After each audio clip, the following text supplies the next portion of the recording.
ভারত এই প্রথম নিজস্ব ৩২ বিট প্রসেসর বিক্রম-32 লঞ্চ করেছে। এটি শুধুমাত্র একটি চিপ নয়, বরং এক নতুন যুগের সূচনা।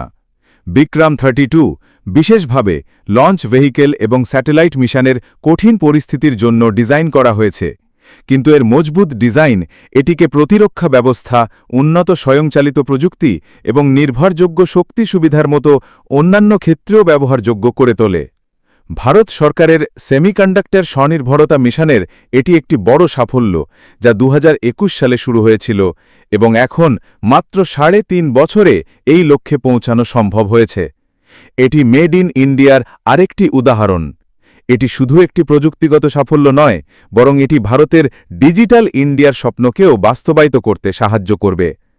আমাদের দেশের সেই সমস্ত বিজ্ঞানীদের আন্তরিক ধন্যবাদ, যারা গত ৩.৫ বছর ধরে এবং হয়তো আরও কত বছর ধরে এই কাজে নিযুক্ত ছিলেন।